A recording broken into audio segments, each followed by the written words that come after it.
नमस्कार दोस्तों, हर रोज़ की तरह आज भी आपके सामने अखबारों में छपने वाली खबरों के विश्लेषण के लिए और क्या छपा क्या छिपा अखबारों में, इस पर बात करने के लिए मैं आपके सामने हूं।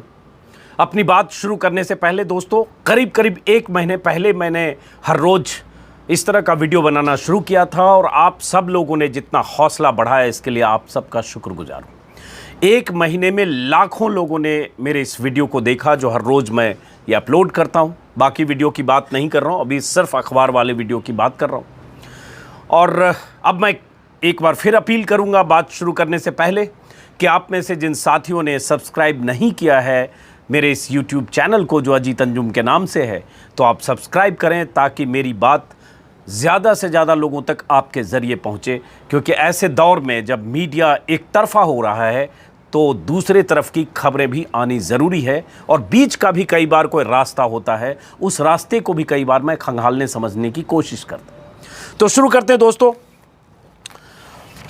अखबारों में क्या छपा आपको पता होगा, अखबार के बंडल हमारे सामने हैं। बहुत सारे लोग कई बार कहते हैं कि आप सीधे अखबार पढ़कर बताते हैं। दरअसल मैं सीधे पढ़कर नहीं बताता हूं, कुछ अतिरिक्त जानकारियां देने की कोशिश करता हूं अगर कभी होती है तो। और कई बार किसी अखबार में ऐसी खबर होती है जो शायद आपको अखबार आप न पढ़ पाते हो। कोई ज़रूरी नहीं है कि आप 10-12 अखबार देखते हो तो, लेकिन मोटे तौर पर जो बड़ी खबरें हैं वो आपको पता होगी। अमित शाह और बीजेपी के स्टेट प्रेसिडेंट, यूपी के स्वतंत्र देव सिंह, तमिलनाडु के राज्यपाल और कई ऐसे नामचीन हस्तियां ऐसी कोरोना पॉजिटिव होकर अस्पतालों में हैं। एक यूपी की कैबिनेट मिनिस्टर का डेथ हो चुका है। जहरीली शराब का बहुत बड़ा मुद्दा है, 90 से ज़्यादा मौतें पंजाब में हुई हैं। लेकिन उसका कनेक्शन ऊपर कौन लोग हैं, कौन लोग संचालित करते थे, कौन उनके सरपरस्त थे, पुलिस में कौन लोग हैं, क्या सियासी कनेक्शन है, उसके बिना क्या ये मुमकिन है कि 3 जिलों में इतने बड़े पैमाने पर शराब का ये धंधा हो रहा है। ऐसी बहुत सारी चीज़ें। लेकिन सबसे अहम क्या है जिसमें आपकी भी दिलचस्पी होगी, सुशांत सिंह राजपूत के मामले में कई तरह की कहानियां लगातार आ रही हैं अखबारों में, टेलीविज़न चैनल पर तो खैर लगातार है। कारपेट कवरेज जिसको कहते हैं वो आप देख पा रहे होंगे बीते 7-8 दिनों से, और उसके पहले भी जब सुसाइड हुआ था उसके 8-10 दिनों तक बीच में कुछ गैप हुआ। बाकी खबरें आती है फिर वापस लगातार, और इसमें कई तरह के आरोप प्रत्यारोप। लेकिन अभी सबसे एक चीज़ जो मुझे लेकिन मैंने सिर्फ इसमें 2 या 3 2 ही बार वीडियो बनाया शायद, क्योंकि जब बहुत ज़्यादा मीडिया ट्रायल हो रहा हो और तमाम तरह की किस्से कहानियों में कई बार पता नहीं चल रहा हो कौन क्या बोल रहा है, किसके बोलने का क्या मतलब है, गेहूं की तरह घुन तो नहीं पिस रहा है, आरोप प्रत्यारोप और किसी भी हद तक, तो मैंने इसमें बहुत ज़्यादा दिमाग नहीं लगाया। मुझे लगता है करोड़ों लोग दिमाग लगा रहे हैं सोशल मीडिया पर, सैकड़ों हज़ारों पत्रकार दिमाग लगा रहे हैं, तो काफ़ी हैं। इतने दिमाग काम कर रहे हैं और 2 राज्यों की पुलिस, दुनिया भर के नेता, हर आदमी आज एक्सपर्ट है। तो मैंने सोचा कि मैं भी दूर से देखता समझता हूं। लेकिन आज मैं क्यों बात कर रहा हूं, इसलिए दोस्तों क्योंकि एक वीडियो मैंने पहले देखा सुबह, हालांकि देर रात का वीडियो है। वो वीडियो है कि बिहार के एक IPS ऑफिसर विनय तिवारी जो पटना सिटी के SP हैं, वो जांच के लिए पहुंचे हैं मुंबई। और जब वो मुंबई पहुंचे एयरपोर्ट पर तो उन्हें रोकथाम नहीं की गई या कोई कोरोना टेस्ट कराने या क्वारंटीन करने ऐसी कोई बात नहीं हुई। लेकिन जब वो, पहले आरोप ये भी है कि उन्हें गेस्ट हाउस नहीं दिया गया, जो आगे मैं बताता हूँ। लेकिन उसके बाद अचानक उनके पास फ़ोन आया कि जो महाराष्ट्र सरकार का इस महामारी के दौर में जो कानून है, उस कानूनी प्रक्रिया के तहत, गाइडलाइन के तहत आपको क्वारंटीन होना पड़ेगा। और उनके उसमें हाथ में ठप्पा लगा दिया गया BMC की तरफ से और उन्हें 14 दिनों के लिए क्वारंटीन कर दिया गया।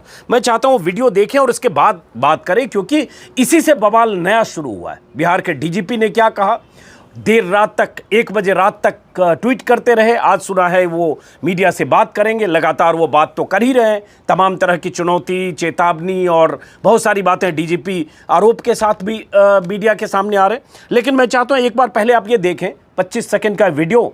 और मुझे भी एतराज़ है कि अगर पुलिस वहाँ जांच करने पहुँची है तो उसके साथ ऐसा बर्ताव कि अगर विनय तिवारी जैसे IPS अफसर को क्वारंटीन किया।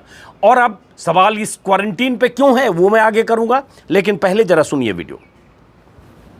सर, आप पटना से चल के मुंबई आए हैं जांच के लिए, आपको होम क्वारंटीन कर दिया गया, क्या लगता है क्यों ऐसा किया गया? ये मुझे ऑर्डर मिला है होम क्वारंटाइन का, ये ऑर्डर है तो DMC ऑफिसर्स के द्वारा स्टैम्प किया गया मुझे, और जो भी ऑर्डर है मैं उसका पालन करूँगा। तो अब ये जांच अब कैसे होगी सर? जाँच चलती रहेगी, प्रक्रिया है, लेकिन जो ऑर्डर मुझे दिया गया है मुझे उसका पालन करना है। मैं अपनी सरकार के ऑर्डर से, मैं गवर्नमेंट ऑर्डर से यहाँ आया था। तो अब जो ये विनय तिवारी बोल रहे हैं और उनकी बात को ही समझें और जो तस्वीर गवाह हैं, इसके मुताबिक एक बात है कि विनय तिवारी, और जो मैंने अभी सुबह कुछ और जगह खबरें मैंने देखी या मुंबई में किसी रिपोर्टर से भी एक दो जगह बात की, तो पता चला कि विनय तिवारी के पहले जो लोग गए थे, और ये बात इस तर्क में दम है कि विनय तिवारी के पहले जो लोग गए थे पुलिस वाले जो मुंबई में हैं, उनको क्वारंटीन नहीं किया गया। तो क्या कायदा कानून अलग अलग हो सकता है, गाइडलाइंस अलग हो सकती है कि पहले जो पुलिस वाले गए वो खुलेआम घूम रहे हैं, हालांकि वो लग्जरी कार में घूम रहे थे, उसका वीडियो आया था, उस पर विवाद हुआ था, वो अलग बात है, बाद में ऑटो में भी जाते देखे गए। तो सवाल ये है उनके उस पर भी कि उनके लिए सरकारी सुविधाएं, सरकारी वाहन के इंतजाम क्यों नहीं थे। धक्का मुक्की की भी एक जगह तस्वीर दिखी, उस पर भी सवाल है। लेकिन सबसे बड़ा सवाल ये कि उनको क्वारंटीन नहीं किया गया, और जब एक IPS अफसर पहुंचता है उसको क्वारंटीन करके 14 दिन के लिए आप कहते हैं आप अंदर रहिए क्योंकि कोरोना को लेकर ये सरकार की गाइडलाइंस है। तो यहाँ सरकार या BMC या पुलिस या सिस्टम की मंशा संदिग्ध है, क्यों नहीं हो। एक IPS अफसर अगर आपने पहले से ये प्रावधान किया होता सबके लिए, और तो और जो सुजीत झा आज तक के रिपोर्टर हैं वो भी मुंबई पहुंचे हैं, बिहार के ब्यूरो चीफ हैं, पटना में रहते हैं, मैं जानता हूं अच्छे तरह से, वो भी लगातार 2 दिन से खबरें मुंबई की दिखा रहे हैं। उन्होंने विनय तिवारी से बातचीत की सुबह, वो भी मैंने देखा। सुजीत झा को भी फिर क्वारंटीन हो जाना चाहिए था, किया जाना चाहिए था, वो तो खुलेआम घूम रहे, रिपोर्टिंग कर रहे। तो नियम तो सबके लिए बराबर होगा ना, चाहे वो रिपोर्टर हो, चाहे पुलिस वाला हो, चाहे कोई भी हो। क्या मुंबई फ्लाइट से जितने लोग पहुंच रहे हैं, क्या हर पहुंचने वाले आदमी को 14 दिन के लिए क्वारंटीन किया जा रहा है? कहा जा रहा है कि अगर आपके पास 7 दिन का रिटर्न टिकट नहीं हो तो आपको क्वारंटीन होना पड़ेगा। और लेकिन ये नियम तोड़ा गया विनय तिवारी के मामले में और बहुत सारे लोगों के मामले में, और उसी पर नाराजगी है, जो उस नाराजगी को मैं थोड़ा वाजिब मानता हूं, थोड़ा नहीं वाजिब मानता हूं, क्योंकि मुझे कोई लॉजिक समझ में नहीं आ रहा ये आक्रामकता, ये रिएक्शन मुंबई पुलिस की तरफ से क्यों है। और मुंबई पुलिस के भी कुछ सवाल हैं, उस पर आगे आने से पहले जो गुप्तेश्वर पांडे हैं, बिहार के DGP, उन्होंने ट्वीट किया है रात में 1:07 पर, जिसमें उन्होंने कहा है ये बिहार कैडर के IPS अधिकारी विनय तिवारी, जिनको मुंबई में आज रात 11 बजे ज़बरदस्ती क्वारंटीन किया गया है, SSR केस में जांच करने वाली टीम का नेतृत्व करने गए थे, अब ये यहाँ से कहीं नहीं निकल सकते। ये गुप्तेश्वर पांडे ने रात में 1 बजे किया है, और उसके पहले भी एक ट्वीट उन्होंने किया है जिसमें उन्होंने यही लिखा है कि कैसे उनको वहाँ पर IPS अफसर Vinay Tiwari reach Mumbai today from Patna on official duty to lead the police team there, but he has been forcibly quarantine by BMC officials at 11 PM today. He was not provided accommodation in the IPS mess despite request and was staying in a guest house in Goregaon. तो पहले तो IPS mess में उनको रहने की जगह क्यों नहीं मिली, उसके बाद वो गेस्ट हाउस में थे, फिर क्वारंटीन क्यों किया गया, ये एक सवाल है। और इस सवाल में कुछ शक इस सवाल से पैदा होता है, इसलिए मुझे लगा कि फिर बात की जानी चाहिए। मीडिया ट्रायल अपनी जगह है, तमाम तरह के आरोप प्रत्यारोप कीचड़ अपनी जगह है, लेकिन कुछ बुनियादी सवाल है। अब इसी में मैंने देखा जो महाराष्ट्र के मंत्री हैं और बहुत मुखर मंत्री हैं अनिल देशमुख महाराष्ट्र सरकार के, उनका ट्वीट है। उन्होंने ट्वीट में नाराज़गी जताई है। उन्होंने कहा है कि CBI की जांच किसी सूरत में, जो लोग CBI की जांच कर रहे हैं उनकी उन्होंने निंदा की है, और उसके बाद नाराज़गी जताई है कि CBI जांच की ज़रूरत नहीं है, मुंबई पुलिस इसके लिए प्रोफेशनली जांच कर रही है, वेल इक्विप्ड है, और इस केस में मैं CBI जांच करने वालों की निंदा करता हूँ। तो पहले तो CBI जांच करने वालों की निंदा की क्या ज़रूरत है? CBI जांच की मांग जो कर रहे हैं, राजनीति कर रहे हैं, अलग बात है, एक सवाल। और दूसरी बात कि अगर CBI जांच की ज़रूरत पड़ती है तो इस पर इतना अवरोध क्यों, ये एक और सवाल। और ऐसे कई बयान मैंने देखे जो महाराष्ट्र के अलग अलग कांग्रेस के नेता हैं, वो अलग बयान दे रहे हैं। एक सचिन सावंत हैं, उन्होंने गुप्तेश्वर पांडे पर आरोप लगा दिए हैं कि गुप्तेश्वर पांडे चुनाव लड़ चुके हैं और इसलिए उनका एक एजेंडा है, इसलिए इस तरह के बयान दे रहे हैं या इस तरह की बातें कर रहे हैं। गुप्तेश्वर पांडे को लेकर है कि वो दबंग IPS अफसर हैं, हाल के दिनों में चर्चा में है, उनकी राजनीतिक महत्वाकांक्षाएं थी, ये सच है, लेकिन वो भी कई बार जो बयान दे रहे हैं उसमें एक डायलॉग बाजी जैसा उनका तरीका होता है। जैसे आज मैं सुबह कहीं देखा एक वीडियो जिसमें वो कह रहे हैं कहीं भी ज़मीन के नीचे पताल में भी होगा हम खोज कर निकालेंगे।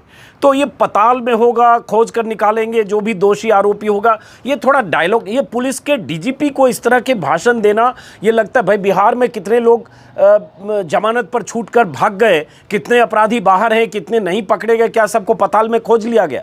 लेकिन चलिए यहाँ राजनीति है, राजनीति दोनों तरफ से हो रही है। हर रोज बयानबाजियाँ, आर.के. सिंह का बयान सुन रहा था जो केंद्र में मंत्री हैं, बिहार के सांसद हैं, बीजेपी नेता हैं, वो कह रहे हैं कि सीबीआई की जांच होनी चाहिए, महाराष्ट्र पुलिस पर उनके आरोप हैं। इन तमाम आरोपों की खबरें अखबारों में छपी है। मैं अब अखबारों में आता हूँ क्योंकि ये जानकारियां मुझे लगी कि जिस पर बात होनी चाहिए, और उसके बाद अखबारों में क्या खबर है उस पर आता हूं। और मैं ज़्यादा आज मैं कोशिश करूंगा कि इसके पहलू जो मुझे समझ में आ रहे हैं, जो अखबारों के हवाले से, उस पर मैं बात करूं। पहले तो ये आपको पता होगा कि मुंबई पुलिस जांच के लिए पहुंची है, उसकी कुछ खबरें वो बताऊं। लेकिन उसके पहले एक इंडियन एक्सप्रेस में एक खबर छपी है जिसमें है कि before suicide Rajput Google search his name manager illness. इसमें एक खबर छपी है एक्सप्रेस में कि सुसाइड से पहले, अगर इसको सुसाइड कहें क्योंकि अभी तक आत्महत्या जैसी जो थ्योरी है इसके अलावा इसमें कोई और जानकारी नहीं है, तो अभी यही है। तो अब आगे बहुत सारे लोग इसमें हत्या और बाकी चीज़ कर रहे हैं, वो अलग बात है, लेकिन अभी नहीं है। तो इसमें जो खबर छपी है इसमें एक्सप्रेस में, उसका अनुवाद मैं बता दूं। इसमें खबर में यह है कि सुशांत ने खुदकुशी से पहले, हालांकि ये खबर पहले भी आई थी लेकिन इसमें कुछ डिटेल है, सुशांत ने खुदकुशी से पहले गूगल पर अपना नाम सर्च किया था, अपना नाम, अपने मैनेजर दिशा सालियान का नाम, और उसके बाद मेंटल इलनेस के बारे में सर्च किया था। पुलिस के हवाले से एक्सप्रेस में खबर है ये 14 जून की घटना के कुछ देर पहले भी, जब खुदकुशी उसने की सुशांत ने, तो उसके पहले भी उसने अपना नाम सर्च किया था। ये कलीना की फॉरेंसिक लैब से ये रिपोर्ट मिली है जो उसके फ़ोन की जांच हुई थी। मुंबई पुलिस ने अब तक 40 लोगों के बयान दर्ज किए हैं।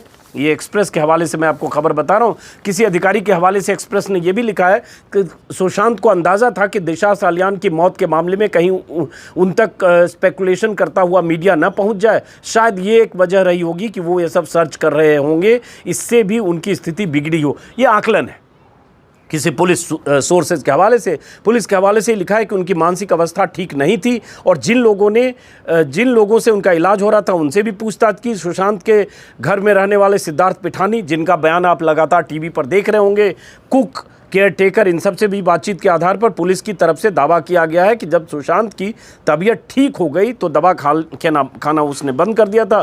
पुलिस का कहना है कि आत्महत्या के बाद सुशांत के पिता ने बयान में किसी तरह का संदेह उस वक्त नहीं जताया था कि फला ने खुदकुशी के लिए उकसाया। यहाँ तक कि बहन और चाचा ने भी तब वरिष्ठ अधिकारियों से, पुलिस अधिकारियों से बातचीत के दौरान ऐसा नहीं किया था। इसके अलावा एक्सप्रेस में अंदर फिर उनके जो राइवलरी एंगल से जांच की बात है कि कैसे सबसे पूछताछ हुई।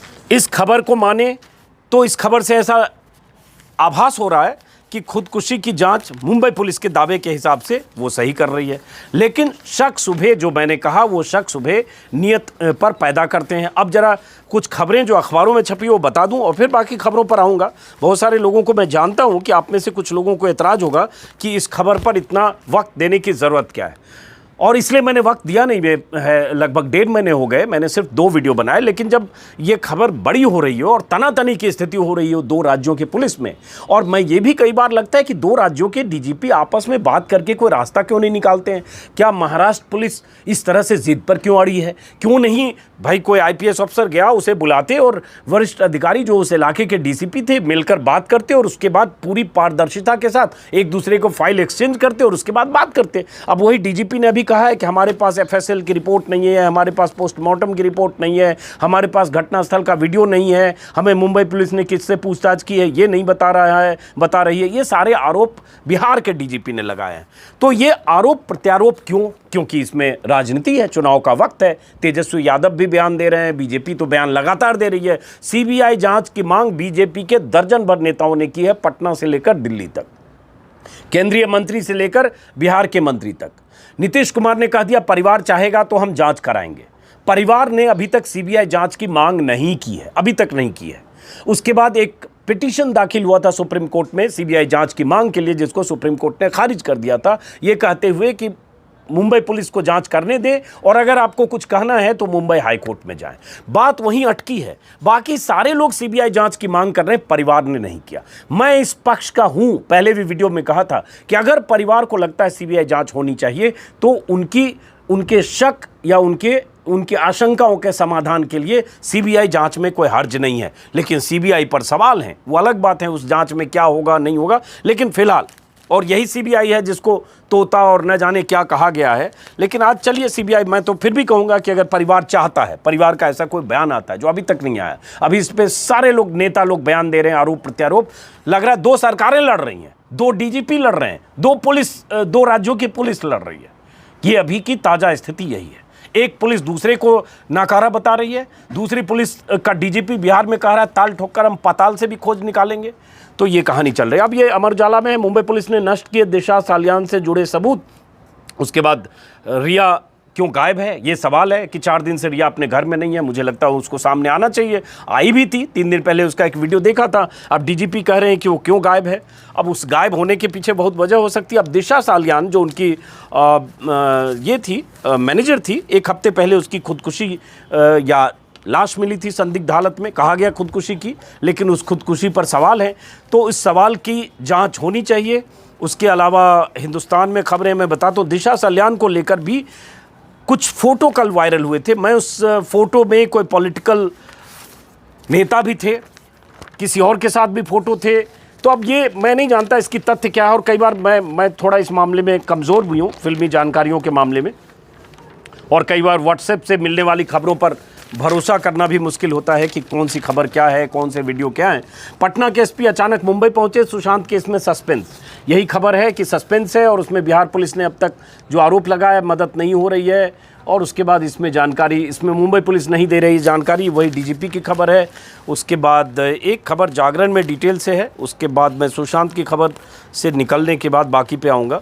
लेकिन मुझे लगता है इसमें उद्धव ठाकरे को अब परसेप्शन लॉस अगर हो रहा है, और ट्वीट आज मैं देख रहा था ट्विटर पर, कल ही ट्रेंड किया होगा शायद, बिहार आईपीएस ट्रेंड कर रहा था। और अगर परसेप्शन का सवाल ये आ रहा है कि कुछ छिपाने की कोशिश हो रही है और ऐसी थ्योरीज या ऐसी कहानियाँ आ रही हैं, तो मुझे लगता है इसमें ट्रांसपेरेंसी, पारदर्शिता ज़रूरी है, आरोप प्रत्यारोप को छोड़कर। और ये शक अब लोगों के जेहन में इस तरह के वीडियो, इस तरह को जो मुंबई पुलिस कर रही है उसको देखकर ये पैदा होगा। जागरण में भी यही खबर है, राजपूत मामले में परिस्थिति जन्य साक्ष्यों से अब तक दूर है बिहार की पुलिस। और इसमें एक कानूनी जानकारों के हवाले से एक एंगल छपा हुआ है, जिसमें वरिष्ठ वकील उज्ज्वल निकम कहते हैं कि सुशांत और दिशा दोनों ने आत्महत्या से पहले कोई सुसाइड नोट नहीं छोड़ा। ये बहुत अहम एंगल है। मुझे भी लगा सुसाइड करने वाले लोग आमतौर पर सुसाइड नोट छोड़ते हैं, तो नहीं छोड़ा। दोनों किसी न किसी रूप में पहले से एक दूसरे को जानते भी रहे हैं। दोनों की आत्महत्या की घटनाएं 1 सप्ताह के अंदर हुई है। ऐसी स्थिति में परिस्थिति जन्य साक्ष्य ही किसी निर्णय तक पहुंचा सकते हैं। उनके अनुसार पुलिस को यह जरूर पता करना चाहिए कि दिशा की आत्महत्या के बाद सुशांत के व्यवहार में क्या बदलाव आया, उसने अपने कार्यक्रमों में क्या बदलाव किया, दिशा की आत्महत्या के बाद सुशांत की किस किस से क्या बात हुई। निकम ने कहा है कि हत्या, आत्महत्या और आत्महत्या के लिए उकसाना, तीनों मामलों में इनका उद्देश्य स्थापित करना जरूरी होता है। सुशांत के डिप्रेशन में होने की बात पर उज्ज्वल निकम कहते हैं, इस तथ्य पर भरोसा करने से पहले यह जांचना जरूरी है कि अंकिता से अलगाव के बाद क्या परिवर्तन। चलिए, ये अलग एक एंगल है। एक खबर अचानक आई थी कल कि दिशा सालियान से जुड़ा हुआ, उसकी जांच से जुड़ा हुआ जो फोल्डर था, वो फोल्डर पुलिस ने, मुंबई पुलिस ने कहा वो फोल्डर गायब हो गई या डिलीट हो गई। उनकी आत्महत्या से मामले से जुड़ा हुआ कोई फोल्डर था। लेकिन बाद में मुंबई पुलिस की तरफ से खबर देखी मैंने चैनलों पर, जिसमें उन्होंने कहा कि नहीं, ये डिलीट नहीं हुई, गलत खबर है। तो कई बार ये पता भी नहीं चल रहा है क्या सच है क्या झूठ है, कौन गलत बोल रहा है कौन सही बोल रहा है। एक सिम की खबर है जो लगातार कि सुशांत के जो सिम कार्ड इस्तेमाल कर रहे थे फ़ोन, वो लगातार सिम बदले जा रहे थे। तो अब ये क्यों बदले जा रहे थे, इसी में अमर उजाला में सुशांत के नाम पर कोई मोबाइल कार्ड नहीं था, और उसके बाद उन्होंने कई सिम बदले थे, कुछ जगह 14 सिम बदले, कुछ जगह 8 सिम बदले, अलग अलग सिम का इस्तेमाल करते थे, अलग अलग तरह की फिर कहानियाँ सिम के बारे में। अब ये जो कहानी है, मुझे लगता है इसकी जांच होनी चाहिए, और इसमें दोनों राज्यों की पुलिस आपस में कोऑर्डिनेट करें, उद्धव ठाकरे और नीतीश कुमार बात करें, दोनों राज्यों के मुख्यमंत्री, दोनों राज्यों की पुलिस बात करे और ये जो तमाशा हो रहा है, ये तमाशा बंद होना चाहिए। तभी पता चलेगा दूध का दूध, पानी का पानी। और हालांकि मेरे कहने से कुछ नहीं होगा, राजनीति खत्म नहीं होगी, मीडिया ट्रायल खत्म नहीं होगा, क्योंकि हर रोज एक नया बयान आता है, उससे कहानी कहीं और जाती है। आप याद करिए, शुरू के 15 दिन तक इसमें वंशवाद, परिवारवाद, नेपोटिज्म, दुनिया भर की थ्योरी थी, कंगना रनावत की कहानियां थी जो वो आरोप लगा रही थी। और अब बीते 10-12 दिनों से इसकी कहानी दूसरी दिशा में मुड़ी है। अब एकमात्र विलन रिया चक्रवर्ती नजर आ रही है। अब उसके बाद बैंक अकाउंट भी आ रहे हैं कि बैंक अकाउंट में इतने पैसे थे, 2 करोड़ ट्रांसफर हुए, 2.5 करोड़ ट्रांसफर हुए, किसको क्या दिया। मैं इस डिटेल में नहीं जाता हूं, क्योंकि मेरे से कई गुना ज्यादा आप सब लोग जानते हैं, मैं ये मानकर चल रहा हूं। मेरा सिर्फ इतना ही है, इसलिए मैंने ये वीडियो बनाया, इस पर विषय पर ज्यादा लंबी बात की, क्योंकि मुझे लगता है कि अगर मुंबई पुलिस को शक के दायरे से बाहर निकलना है तो जांच में मदद करनी चाहिए, अगर मामला वहां दर्ज हुआ है और कानूनी दायरे में हुआ है, और नहीं तो फिर अदालत है, सुप्रीम कोर्ट है, हाई कोर्ट है, अदालत फैसला करे। लेकिन ये तू मैं की स्थिति ना हो। और ये क्वारंटीन तो बिल्कुल गलत है। अगर विनय तिवारी के सहयोगी और साथी क्वारंटीन नहीं किए गए तो ये कानून उनके लिए अलग नहीं हो सकता। अब आते हैं दूसरी खबरों पर, जो बाकी खबरें आप देख चुके होंगे हर अखबार में। वही है अमित शाह का अस्पताल में जाना, बाकी यूपी में एक कैबिनेट मंत्री का निधन होना, और बहुत सारे नेताओं को और नामचीन लोगों को कोरोना होना, जिसमें तमिलनाडु के राज्यपाल से लेकर यूपी स्टेट बीजेपी के प्रेसिडेंट हैं और कर्नाटक के सीएम हैं, इन सब लोगों को कोरोना होना। अब अमित शाह स्वस्थ हों, हम सब कामना करते हैं, लेकिन इसके साथ एक सवाल पैदा हुआ।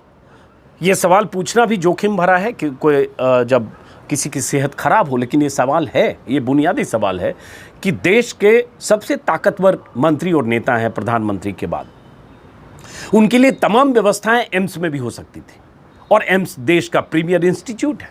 तो सवाल उठता है, अमित शाह को अगर कोरोना हुआ तो क्या उन्हें एम्स में नहीं भर्ती होना चाहिए था? एक संदेश भी जाता है सरकारी अस्पताल के प्रति नजरिए का। लेकिन वो मेदांता में गए, गुरुग्राम में, जो इस पूरे इलाके का कहें कि देश का सर्वश्रेष्ठ और महंगे अस्पतालों में से एक है, देश के। दिल्ली, एनसीआर, गुड़गांव की बात नहीं कर रहा हूं, गुरुग्राम की।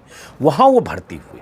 अब वहां कहा जा रहा है कि जो एम्स के डायरेक्टर है गुलेरिया, और डॉक्टर्स वहां जाकर मुआयना करेंगे, उनका हालचाल लेंगे, उनके स्वास्थ्य की जानकारी लेंगे। सवाल उठता, बहुत सारे लोग यही सवाल उठा रहे हैं, ये होना उल्टा चाहिए था।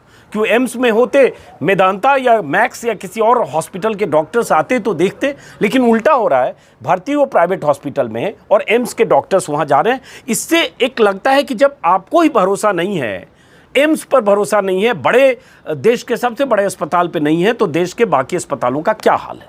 ये एक है। और उसके अलावा कोरोना के खतरे और संकट की कहानियां हैं। बिहार में मैंने देखा कि बिहार को लेकर बहुत चिंताजनक तस्वीरें, खबरें हैं, जिसमें, और यही सब जगह है, इसमें यह भी है कि अमित शाह ने कल कहा था कि जो लोग उनके संपर्क में आए कोरोना टेस्ट करा लें।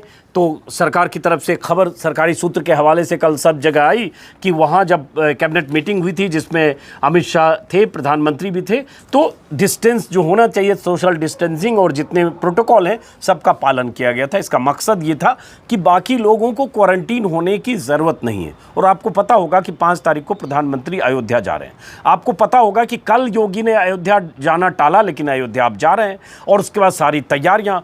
एक सवाल ये भी है, इस सवाल पर मैं चाहता था, शायद प्रभाष जोशी जैसा आज कोई संपादक होता तो पहले पन्ने पर अग्रलेख लिखता। किसी संपादक में ये जिगर होता कि आज पहले पन्ने पर संपादकीय लिखता, जो दौर हमने देखा है 20, 25, 15 साल, 30 साल पहले।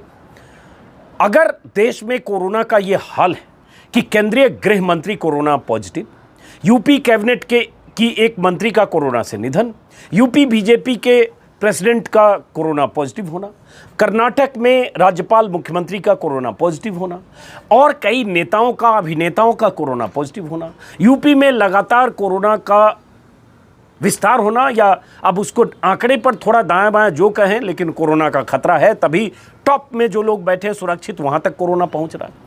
और इस दौर में क्या इस 5 तारीख के मंदिर के भूमि पूजन को टाला नहीं जा सकता था? ये एक सवाल है। ये सवाल कोई संपादकीय, ऐसा संपादक होता राजेंद्र माथुर या प्रभाष जोशी जैसा, तो शायद ये लिखा जाता, ये पूछा जाता। मैं जानता हूं आज ये पूछकर मैं जोखिम मोल ले रहा हूं, बहुत सारे लोगों को नाराजगी होगी, लेकिन हाँ,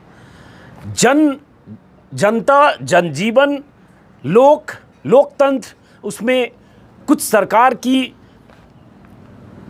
धार्मिक मान्यताओं के अलावा कुछ उसकी जिम्मेदारियां हैं। उन जिम्मेदारियों के निर्वहन के लिए इसको टाला जा सकता था। यहां सवाल उठता है, मैं कोरोना पे बात कर रहा था, बिहार में संतोष वहाँ कशिश न्यूज़ के एडिटर हैं, उन्होंने फेसबुक पर एक लंबी पोस्ट लिखी है कि किस तरह से बिहार में कोरोना का बुरा हाल है, सरकारी अस्पतालों का बुरा हाल है, और किस तरह से कोरोना से पीड़ित होकर एक सरकारी अधिकारी की मौत हुई है। इसके पहले भी सरकारी एक अधिकारी एम्स के बाहर हॉस्पिटलाइज नहीं हो पाए, उनकी डेथ हुई। लगातार पटना से ऐसी खबरें आती है, और उसी में है कि बिहार में कोरोना संक्रमित मरीजों की मौत नहीं हो रही है बल्कि हत्याएं हो रही है। बहुत गुस्से में उन्होंने लिखा है, वो भी ऐसे वैसे नहीं, इस तरह की हत्याएं के लिए ब्रूटल मर्डर शब्द भी छोटी पड़ जाएगी। और उसके बाद उन्होंने लिखा है कि बिहार में क्या स्थिति है, और एक सरकारी अधिकारी थे, तकनीकी कोषांक जिसके प्रधान खुद मुख्यमंत्री, उस विभाग के पूर्व हेड अभियंता प्रमुख सुभाष कुमार वर्मा की मौत कोरोना से हो गई। 3 दिनों से इलाज के लिए पटना की सड़कों पर उनका बेटा, उनकी पत्नी अपनी गाड़ी में लेकर कभी रूबन, कभी पारस, तो कभी एम्स भागते रहे, लेकिन किसी ने भर्ती नहीं किया। इस अस्पताल से उस अस्पताल जाने के क्रम में धीरे धीरे सांस लेने में परेशानी बढ़ती गई, और उसी दौरान बेटा के गोद में ही इलाज के अभाव में महज 1 बूंद ऑक्सीजन के लिए मौत हो गई। और उसके बाद इन्होंने कहानी लिखी, जबकि कई विभागों के अधिकारी पूरी ताकत लगाए हुए थे कि उनको अस्पताल में एडमिट किया जाए, तब भी वो नहीं भर्ती हो पाए और उनकी मौत हो गई। और उसके बाद इस ऐसे वक्त में एक खबर ये है, कोरोना से इस चिंता और मुश्किल वक्त में टाइम्स ऑफ इंडिया की एक लीड है कि सरकार ने, मोदी सरकार ने, केंद्र सरकार की तरफ से लीड है, आप देखिए। इस खबर के मुताबिक government plans personal health IDs e records for citizen. इस खबर में ये है कि 15 अगस्त को मोदी सरकार की तरफ से, 15 अगस्त को प्रधानमंत्री की तरफ से बल्कि, पूरे देश में डिजिटल हेल्थ इकोसिस्टम को बेहतर बनाने के लिए नेशनल डिजिटल हेल्थ मिशन की घोषणा हो सकती है।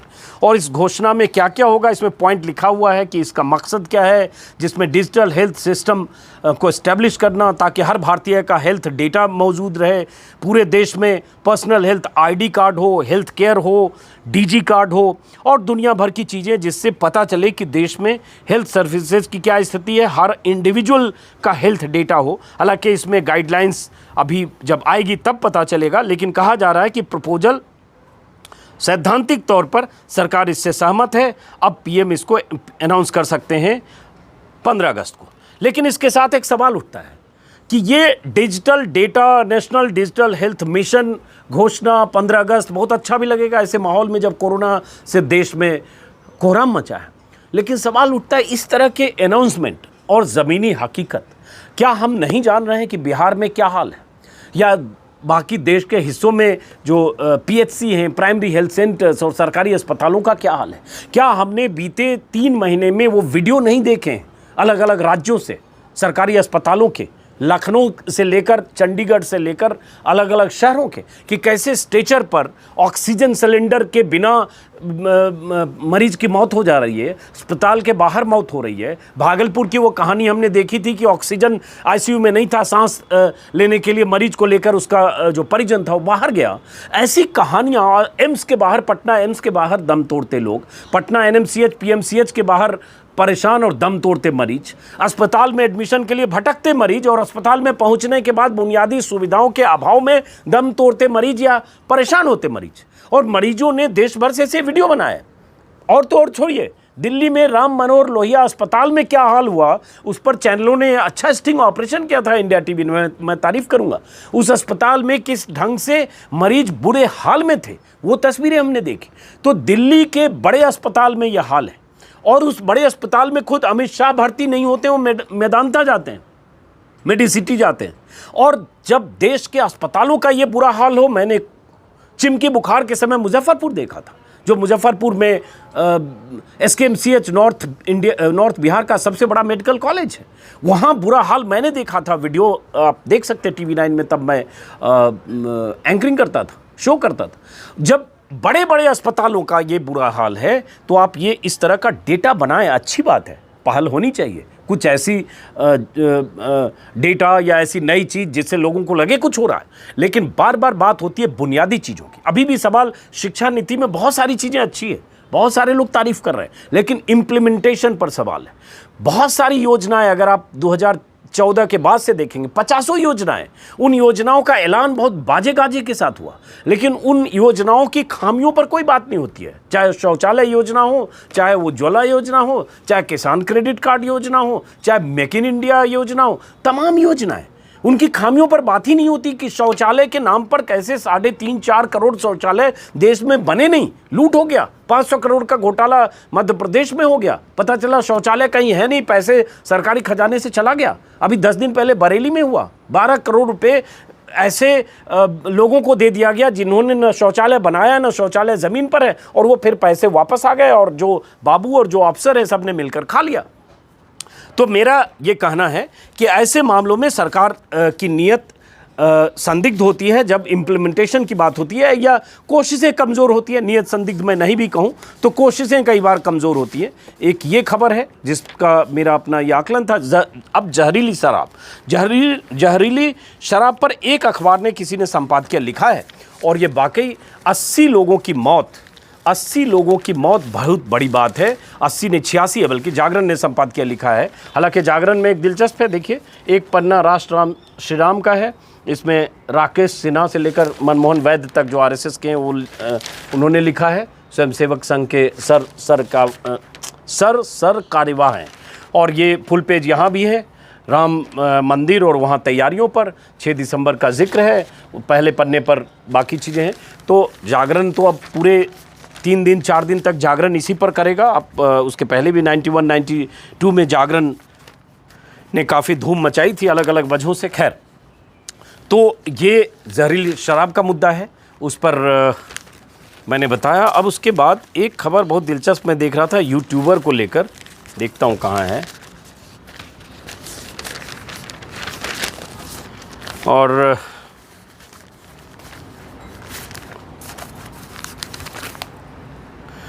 दुनिया भर में वैसे कोरोना को लेकर, आंकड़ों को लेकर कई बार चीज़ें समझ में नहीं आती है कि जो आंकड़े दिख रहे हैं और जो हो रहा है, और उसके बाद जो अब विस्तार जिस ढंग से कम्युनिटी में दिख रहा है। ये एक दिलचस्प खबर थी, मैं बताना चाह रहा था। ये है दुनिया के महाद्वीपों के सबसे बड़े यूट्यूबर, और उसी में भारत के भी जो एक बहुत चर्चित हैं, बहुत सारे लोग, आप लोग कैरी मिनाटी को जानते होंगे, जो सबसे पॉपुलर यूट्यूबर हैं। और कैसे ये दुनिया के कौन कौन लोग, ये नवभारत टाइम्स में छपी है। चूँकि मैं भी यूट्यूब करता हूँ आजकल, तो मेरी दिलचस्पी ऐसी खबर में थी। आप में से बहुत लोग यूट्यूब पर सक्रिय होंगे। आपके लिए इसमें एक दिलचस्प सिर्फ है जो मैं बताकर इस वीडियो को ख़त्म करूँगा। 2 घंटे तक कुछ न करने का वीडियो वायरल। एक शख्स है इंडोनेशिया के, मोहम्मद डिटिट, उन्होंने अपने यूट्यूब अकाउंट पर बैठकर कुछ भी ना करने और 2 घंटे से ज़्यादा समय तक कैमरे में बस घूरते रहने का वीडियो शेयर किया। ताज्जुब की बात यह है कि ये वीडियो काफ़ी वायरल हो गया। 10 जुलाई को शेयर किए जाने के बाद अब तक इस वीडियो को 20 लाख से ज़्यादा लोग देख सकते हैं। तो यूट्यूब एक ऐसा माध्यम है जो कुछ भी आप करके चर्चा में आ सकते हैं। चीन को लेकर कई अखबारों में खबर है, लेकिन चीन पर चूंकि मैं लगातार बात कर रहा था, आज फिर वही है। भारत ने चीन से कहा पीछे हटो, जहां 5 मई से पहले थे। ये कई बार कहा जा चुका है, लेकिन चीन की हरकत और चीन का तरीका आप देख पा रहे हैं। कई अखबारों में चीन की खबर है, लेकिन उसमें कोई डेवलपमेंट नहीं है जिससे पता चले कि होना क्या है। भास्कर में बता चुका ये है। तो दोस्तों, मोटे तौर पर बहुत बड़ी खबर ऐसी मुझे दिखी नहीं। टाइम्स ऑफ इंडिया की लीड वही है, अमित शाह वाली, हॉस्पिटल वाली। बाकी एक खबर मैं आपको बता चुका। चीन का जिक्र मैं जानबूझकर आज नहीं कर रहा हूँ। हिंदू में भी वही खबर है, अमित शाह। और पहले पन्ने की अगर बात करूँ, बाकी मैं आज देखा नहीं। इसमें एक शराब ट्रेजेडी जो हुई है उसको लेकर एक बड़ी खबर है। और मिंट में एक इंटरेस्टिंग चीज़ थी, आपको मौका लगे तो, मैं खुद नहीं पढ़ पाया चूँकि मेरे पास भी वक्त नहीं था। 1 घंटे होते हैं अखबार देखने के लिए। ये पढ़िएगा, the other investment India needs. और इंडिया को इंफ्रास्ट्रक्चर पर क्या काम करना चाहिए, इस पर एक फुल पेज की रिपोर्ट है। अब मैं पढ़ूंगा, अगर मौका लगे तो इस पर वीडियो बनाऊंगा। ये मिंट है और ये बहुत अच्छे विश्लेषण के साथ दुनिया के देशों से तुलना किया हुआ है कि दुनिया के देशों में सोशल इंफ्रास्ट्रक्चर का क्या हाल है और हमारे देश में क्या हाल है, इस पर ये रिपोर्ट है। मौका मिलेगा तो मैं इस पर एक अलग वीडियो बनाने की कोशिश करूंगा। इकोनॉमिक टाइम्स में भी बहुत कुछ ऐसा अभी इतनी जल्दी बताने के लायक मैं पढ़ भी नहीं पाया कहूँ तो। और चीन को लेकर हर जगह खबर है, यहाँ भी military talks continue. Pangong so remains point of contention, ये तो मैं कई बार कह चुका। और फ़िलहाल इस वीडियो को दोस्तों मैं ख़त्म करता हूँ। अगर आप में से किसी ने सब्सक्राइब नहीं किया है तो सब्सक्राइब करेंगे ताकि मेरी बातें ज़्यादा से ज़्यादा लोगों तक पहुँचे। और आप सबको नमस्कार।